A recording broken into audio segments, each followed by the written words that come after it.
नमस्कार दोस्तों, जय हिंद जय भारत। मैं हूं CL Saini, CDRK Saini BEd classes में आप सभी का हार्दिक स्वागत है, अभिनंदन है। देखिए, हमारे इस चैनल के माध्यम से पाठ योजना निर्माण कार्यक्रम चलाया जा रहा है। इस पाठ योजना निर्माण कार्यक्रम के अंतर्गत आप द्वारा जो भी लेसन प्लान के टॉपिक हमें सेंड किए जाते हैं, अंडर 10 डेज में उन्हें बनाने का प्रयास किया जाता है।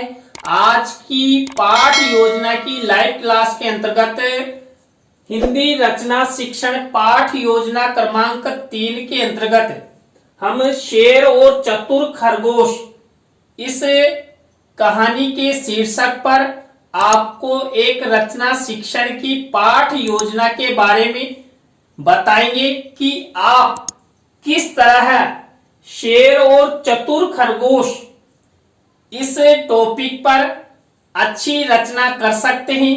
किस तरह आपको पाठ योजना में मेंशन करना है, किस तरह के प्रस्तावना के प्रश्न होंगे, किस तरह उद्देश्य कथन करना है, किस तरह प्रस्तुतिकरण में आपको चित्र लेते हुए छात्र छात्राओं को रचना शिक्षण की ओर ले आना है, उनका मूल्यांकन करना है। तो आप सब बने रहें हमारे साथ, हमारे इस चैनल के साथ। और दोस्तों, यदि आप हमारे इस चैनल पर पहली बार आए हैं तो हमारे चैनल को जरूर सब्सक्राइब करें और पास ही बने बेल आइकन को जरूर दबावें। जब भी हमारे द्वारा न्यू लाइव क्लास चलाई जाए तो आपको उनके नोटिफिकेशन मिल सके। तो आइए देखते हैं शेर और चतुर खरगोश पर रचना शिक्षण की पाठ योजना। देखिए, हम जब रचना शिक्षण की पाठ योजना का निर्माण करते हैं तो सबसे पहले वही श्यामपट्ट पूर्ति का निर्माण हमें करना होता है। इस श्यामपट्ट पूर्ति के अंतर्गत हम वही विद्यालय का नाम, कक्षा, दिनांक, विषय, विधा, कालांश और कालांश का समय और बीच सेंटर में उद्देश्य कथन के समय हम हमारे मुख्य प्रकरण को लिख देते हैं। तो यहाँ पर इस तरह देखिए, आपको आपके मुख्य प्रकरण को अंडरलाइन करना है और इन्वर्टेड कॉमाज में आपको बंद करना है। देखिए, यदि आप जब अपनी दैनिक पाठ योजना डायरी में किसी भी तरह का कोई लेसन प्लान बनाते हैं तो जो लेसन प्लान हम बनाने जा रहे हैं उसके टॉपिक को अंडरलाइन करते हैं, इन्वर्टेड कॉमाज में बंद करते हैं, तो आपका टॉपिक हाईलाइट रहेगा।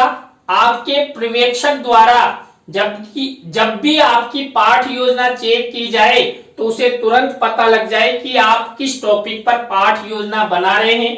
तो आप आवश्यक रूप से, अनिवार्य रूप से अंडरलाइन और इन्वर्टेड कॉमाज में प्रकरण को जरूर बंद करें। तो ये हमारी श्यामपट्ट पूर्ति हुई। श्यामपट्ट पूर्ति के बाद हम उद्देश्य, विशिष्टीकरण और अपेक्षित व्यवहारगत परिवर्तन बनाते हैं। तो यहाँ पर देखिए, रचना शिक्षण में हम पहला उद्देश्य लेते हैं ज्ञानात्मक। देखिए, ज्ञानात्मक उद्देश्य से रिलेटेड ही हमारे मुख्य प्रकरण का ध्यान रखते हुए हम 1 से 2 विशिष्टीकरण और 2 से 3 अपेक्षित व्यवहारगत परिवर्तन बनाते हैं। इसी तरह अवबोधात्मक उद्देश्य से रिलेटेड 1 से 2 विशिष्टीकरण और 2 से 3 अपेक्षित व्यवहारगत परिवर्तन बनाते हैं। इसी तरह अभिव्यक्त्यात्मक उद्देश्य से रिलेटेड 1 से 2 विशिष्टीकरण और 2 से 3 अपेक्षित व्यवहारगत परिवर्तन बनाए जाते हैं। इसी तरह आपको कौशलात्मक उद्देश्य से रिलेटेड ये आपकी दैनिक पाठ योजना डायरी में 1 से 2 विशिष्टीकरण और 2 से 3 अपेक्षित व्यवहारगत परिवर्तन बनाना है।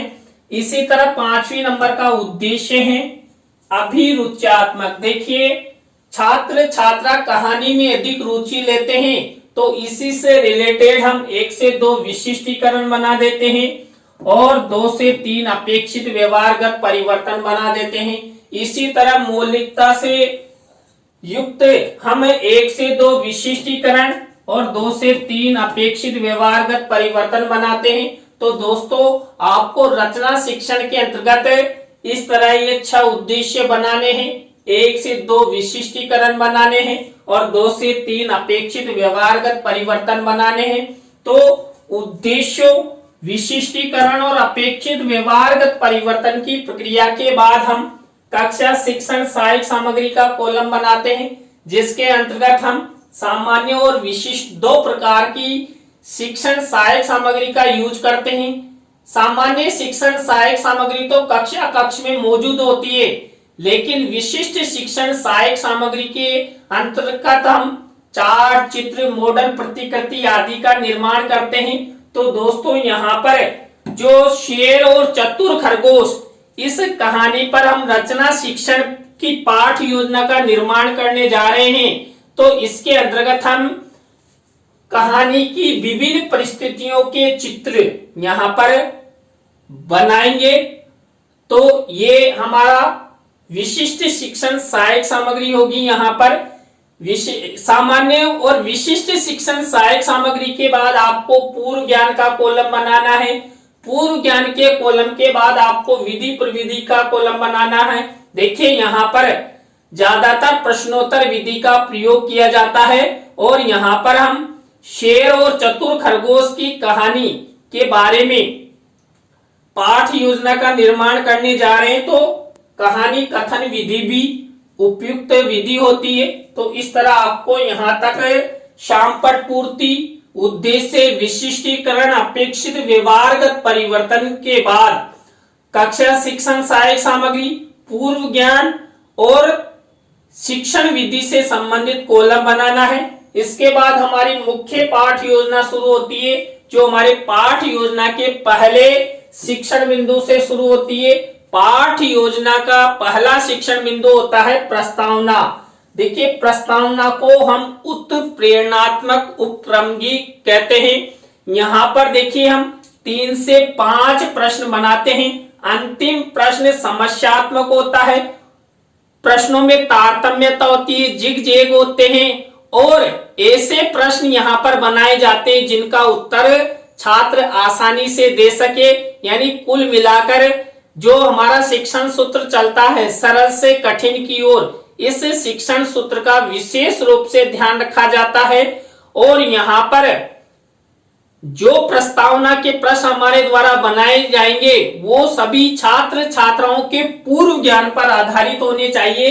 तो यहाँ पर शेर और चतुर खरगोश, इस पर मैंने प्रस्तावना के प्रश्न कैसे बनाए। यहाँ पर पहला प्रश्न देखिए, भूख लगने पर हम सब क्या करते हैं। भूख लगने पर हम सब खाना खाते हैं। अब जो हमें ये उत्तर मिला, इसी उत्तर से हमारा नेक्स्ट प्रश्न बनेगा, हम सब खाना किनको जलाकर बनाते हैं। देखिए खाना बनाते समय हम किसी न किसी का यूज किया जाता है, तो हम गैस का यूज करते हैं या लकड़ी का यूज करते हैं, तो उनको जलाकर हम खाना पकाते हैं। अब इसी उत्तर से हमारा नेक्स्ट प्रश्न बना, जलाने हेतु हमें लकड़ियां कहाँ से मिलती है। मान लीजिए हम भोजन लकड़ियों से बनाते हैं चूल्हे में, तो लकड़ियां हमें कहाँ से प्राप्त होती है, जंगल से हमें प्राप्त होती है। अब इसी उत्तर से हमारा नेक्स्ट प्रश्न बनेगा, जंगल का राजा किसे कहा जाता है। तो जंगल का राजा शेर को कहा जाता है। अब इसी उत्तर से हमारा नेक्स्ट प्रश्न बनेगा, शेर और चतुर खरगोश कहानी के बारे में आप सब क्या क्या जानते हो। अंतिम प्रश्न हमारा समस्यात्मक हो गया। यहाँ पर उत्तरों से प्रश्न बनाए गए हैं, प्रश्नों में तारतम्यता है, जिग जैग है और हमारे द्वारा जो प्रश्न बनाए गए हैं इनका उत्तर छात्र छात्रा आसानी से दे सकते हैं। यानी छात्र छात्राओं के पूर्व ज्ञान पर आधारित है, सरल से कठिन की ओर शिक्षण सूत्र पर आधारित है। तो दोस्तों आप जब रचना शिक्षण के अंतर्गत किसी भी टॉपिक पर पाठ योजना बनाए तो आपको इस तरह प्रस्तावना के प्रश्न बनाने हैं। प्रस्तावना के प्रश्नों के बाद हमारा सेकंड शिक्षण बिंदु आता है उद्देश्य कथन। देखिए उद्देश्य कथन को हमें पाठ्याभिसूचना भी कहते हैं। तो पाठ्याभिसूचना के अंतर्गत हम छात्र छात्राओं को बताते हैं कि आज हम क्या पढ़ेंगे, किसके बारे में ज्ञान प्राप्त करेंगे। तो यहाँ पर बच्चों आज हम सब शेर और चतुर खरगोश नामक कहानी के बारे में रचना करेंगे और आप शिक्षण सहायक सामग्री के कॉलम में इस तरह चित्र मिनिएचर के रूप में लगाकर छात्र छात्राओं को चित्र दिखाकर भी आप उद्देश्य कथन कर सकते हैं।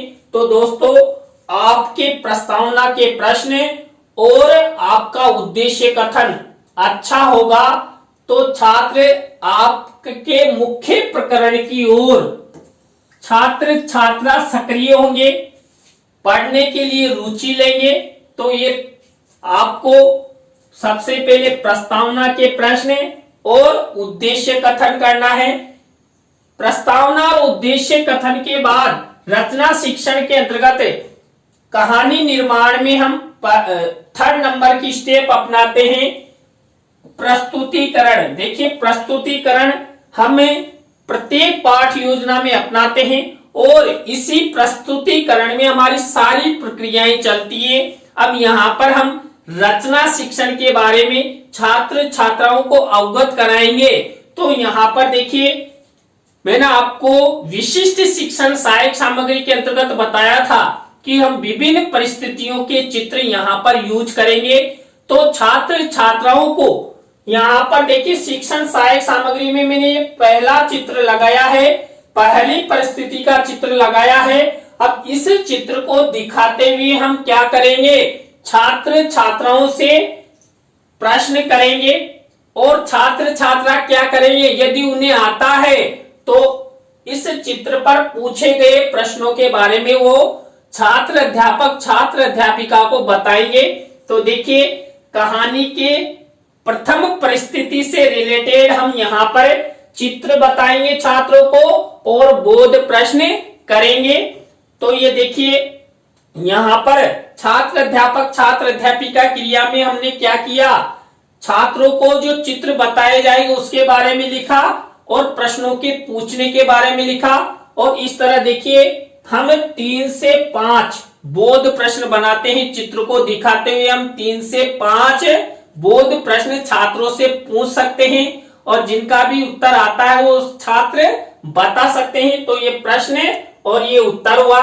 तो ये कहानी की प्रथम परिस्थिति से रिलेटेड ये फॉर्मेट हुआ। इसके बाद कहानी की द्वितीय परिस्थिति के बारे में वही हम सबसे पहले क्या करेंगे, शिक्षण सहायक सामग्री में जो हमने चित्र लगाया है उस चित्र को छात्र छात्राओं को बताएंगे और वही हम 3 से 5 प्रश्न छात्रों से करेंगे। देखिए, हमने सेकंड परिस्थिति में यहाँ पर केवल 3 ही प्रश्न बनाए हैं और तीनों के उत्तर लिखे हैं और वही फॉर्मेट है जो प्रथम परिस्थिति में अपनाया था, केवल हमने यहाँ पर चेंज कर दिया, प्रथम की जगह द्वितीय लिख दिया है। तो इस तरह आपको ये फॉर्मेट अपनाना है। इसी तरह आपको कहानी की तृतीय परिस्थिति से रिलेटेड चित्र छात्र छात्राओं को दिखाना है। तो देखिए, शिक्षण सहायक सामग्री में ये 3rd नंबर का जो 3rd नंबर की हमारी परिस्थिति है उसका चित्र छात्र छात्राओं को बताया है और वही हम क्या करेंगे, वही बोध प्रश्न पूछेंगे। कितने पूछेंगे, 3 से 5। जैसे चित्र में आपसे प्रश्न बनते हैं वैसे ही आप यहाँ पर परिस्थिति के अनुसार चित्र मेंशन कर सकते हैं। तो दोस्तों, ये हमारी तृतीय परिस्थिति से रिलेटेड फॉर्मेट हुआ। आपको भी आपकी दैनिक पाठ योजना डायरी में इस तरह मेंशन करना है और चित्र जरूर बनाना है। चित्र बनाएंगे तभी आप ये प्रश्न कर सकते हैं और रचना शिक्षण पर आप कहानी का निर्माण अच्छी तरह कर सकते हैं। तो ये हम धीरे धीरे पूरी कहानी की ओर बढ़ रहे हैं और विभिन्न परिस्थितियों के चित्र यहाँ पर मेंशन कर रहे हैं। इसके बाद हमारी कहानी की जो 4th परिस्थिति है, 4 नंबर की परिस्थिति देखिए, ये 4 नंबर की परिस्थिति से रिलेटेड ये छात्र अध्यापिका क्रिया है, यानी कि इसमें वही बोध प्रश्नों से रिलेटेड है और ये छात्र छात्रा क्रिया है। और शिक्षण सहायक सामग्री के कॉलम में हमने क्या किया, 4th नंबर की परिस्थिति से रिलेटेड ये 1 से 2 चित्र मेंशन कर दिए। हम 1 या 2 या 3 चित्र भी मेंशन कर सकते हैं। अगर एक परिस्थिति से 3 चित्र बन रहे हैं तो तीनों चित्रों का निर्माण भी हम यहाँ पर कर सकते हैं। और दैनिक पाठ योजना डायरी में आपको इसी तरह इसी फॉर्मेट का यूज करते हुए यही प्रक्रिया अपनानी है। इसके बाद कहानी की पांचवी परिस्थिति, देखिए यहाँ पर ये कहानी की पांचवी परिस्थिति है। कहानी की पांचवी परिस्थिति से रिलेटेड वही फॉर्मेट है और वही शिक्षण सहायक सामग्री में हमने छात्र छात्राओं को ये पांचवी परिस्थिति से रिलेटेड चित्र मेंशन किया है। दोस्तों, जब हमें रचना शिक्षण के अंतर्गत कहानी निर्माण के बारे में छात्र छात्राओं को बताते हैं तो कहानी की जितनी परिस्थितियां बनती है, मान लीजिए किसी कहानी में 2 ही परिस्थितियां बनेगी, किसी कहानी में 4 परिस्थितियां बनेगी, किसी कहानी में 10 परिस्थितियां बनेगी, तो आपको इसी तरह इसी प्रक्रिया का इसी फॉर्मेट का यूज करना है, चाहे कितनी भी परिस्थितियां आ जाए। तो यहाँ पर हमने 5वीं परिस्थिति के बारे में आपको बताया। 6ठे नंबर की हमारी परिस्थिति देखिए, ये 6ठे नंबर की हमारी परिस्थिति हो गई। 6ठे नंबर की परिस्थिति से रिलेटेड वही हम यहाँ पर चित्र मेंशन किया है हमने और वही बोध प्रश्न यहाँ पर किए गए हैं। तो ये आप जरूरी नहीं है, मैंने यहाँ पर 7 परिस्थितियां लिए, आप 3 परिस्थिति में भी अच्छा मेंशन कर सकते हैं। तो ये मैंने फुल जो कहानी के तत्व होते हैं, कहानी के जो बिंदु होते हैं, उनके आधार पर ये पूरी प्रक्रिया अपनाइए। तो आप 3 या 4 या 5 जितनी भी परिस्थितियां बनती है उनके आधार पर कहानी की रचना करेंगे। तो इस तरह ये 6ठे नंबर की परिस्थिति से रिलेटेड हमारा फॉर्मेट हुआ। ये 7वें नंबर की परिस्थिति, देखिए 7वें नंबर की परिस्थिति से रिलेटेड वही हमने शिक्षण सहायक सामग्री के कॉलम में क्या किया, वही चित्र मेंशन किया। तो यहाँ पर देखिए वही फॉर्मेट है, कुछ चेंजेस नहीं है, हर परिस्थिति के बारे में लिख दिया गया है। देखिए हर बार परिस्थिति के बारे में लिखकर हम आगे बढ़ते रहते हैं। तो यहाँ पर इस शेर और चतुर खरगोश से रिलेटेड ये 7वीं परिस्थिति हुई। तो दोस्तों यहाँ तक पूरी कहानी हमने मेंशन कर दी। तो आपको इस तरह इसी फॉर्मेट का यूज करते हुए अलग अलग परिस्थितियों में छात्र छात्राओं को चित्र दिखाकर उनसे बोध प्रश्न किए जाएंगे और छात्र छात्राओं को समझ में आ जाएगा। इसके बाद हमारी जो थर्ड प्रक्रिया में हमने सारी परिस्थितियां छात्र छात्राओं को बताई थी, यानी कि प्रस्तावना, उद्देश्य कथन और प्रस्तुतिकरण। 4th नंबर की स्टेप आती है शिक्षा। देखिए इस कहानी से हमें क्या शिक्षा मिलती है, उससे रिलेटेड एक बोध प्रश्न हम कर देते हैं, 2 भी कर देते हैं। तो ये प्रश्न और ये उत्तर हुआ। इसके बाद 5वें नंबर की स्टेप आती है मौखिक रचना से रिलेटेड। देखिए यहाँ पर जो हमने छात्र छात्राओं को चित्र बताया उसके द्वारा अब कतिपय छात्रों को हम खड़ा कर देते हैं कि आपके ये चित्र समझ में आ गए तो पूरे चित्र एक साथ देखो और जिसको भी इस कहानी के बारे में ज्ञान प्राप्त हो गया वो आप कहानी मौखिक रूप से सुनाइए। तो ये मौखिक रचना से रिलेटेड हमारा ये फॉर्मेट हुआ। इसके बाद 6ठे नंबर की स्टेप आती है लिखित रचना का शिक्षण बिंदु। देखिए लिखित रचना में हम क्या करते हैं, पहले मौखिक रचना बताई, उसके बाद छात्र छात्राओं को अपनी अपनी अभ्यास पुस्तिका में शेर और चतुर खरगोश नामक कहानी को लिखने के लिए यहाँ पर निर्देश दिया जाता है। निर्देश कौन देता है, छात्र अध्यापक छात्र अध्यापिका। तो ये हमारे 6ठे नंबर की स्टेप हो गई। तो दोस्तों यहाँ तक की स्टेप आपको इसी फॉर्मेट में इसी प्रक्रिया में अपनानी है। इसके बाद नेक्स्ट स्टेप आती है मूल्यांकन प्रश्नों की। देखिए मूल्यांकन प्रश्न प्रत्येक पाठ योजना में बनाए जाते हैं और यहाँ पर हम 3 तरह के प्रश्न लेते हैं, 4 तरह का भी ले लेते हैं। तो वस्तुनिष्ठ प्रश्न, रिक्त स्थानों से रिलेटेड, सत्य असत्य से रिलेटेड या लघुत्रात्मक अति लघुत्रात्मक से रिलेटेड प्रश्न ले लेते हैं। वही हम जब दैनिक पाठ योजना डायरी में रचना शिक्षण की पाठ योजना बनाते हैं तो यहाँ पर ब्लैक शीट का निर्माण करते हैं और सिल्वर कलर के पेन से जो हमारा मुख्य प्रकरण है शेर और चतुर खरगोश, इससे रिलेटेड यहाँ पर मूल्यांकन प्रश्न बनाए जाते हैं। मूल्यांकन प्रश्नों के बाद हम गृह कार्य की स्टेप अपनाते हैं। तो गृह कार्य के अंतर्गत वही हम चांपट कार्य वाले कॉलम में ब्लैक शीट का निर्माण करते हुए सिल्वर कलर के पेन से यहाँ पर एक या दो निबंधात्मक प्रश्न दे देते हैं। तो दोस्तों आज की लाइव क्लास के अंतर्गत हिंदी रचना शिक्षण पाठ योजना क्रमांक 3 के अंतर्गत शेर और चतुर खरगोश नामक कहानी के बारे में रचना करना आपको बताया। किस तरह आपको आपकी दैनिक पाठ योजना डायरी में रचना शिक्षण से संबंधित पाठ योजना का मेंशन करना है जब आप किसी कहानी को लेते हैं। तो आज की लाइव क्लास आपको कैसी लगी? अच्छी लगी हो तो लाइक करें, कमेंट्स करें और शेयर जरूर करें दोस्तों। और देखिए कई बार आप हमें कमेंट्स करते रहते हैं कि हमें पीपीटी या पीडीएफ चाहिए। तो दोस्तों जो भी हमारे चैनल पर हमारी क्लास के वीडियो अपलोड है वो सब आपके लिए फ्री है, लेकिन पीडीएफ पीपीटी फ्री नहीं है। उसके लिए आपको हमारे इस हेल्पलाइन नंबर पर संपर्क करना होगा जहां से आप पीडीएफ पीपीटी प्राप्त कर सकते हैं। तो दोस्तों आज के लिए बस इतना ही। नए पाठ योजना की लाइव क्लास के साथ हम आपसे फिर मिलेंगे CDRK सैनी बीएड क्लासेज में। जय हिंद, जय भारत, राम राम साहब।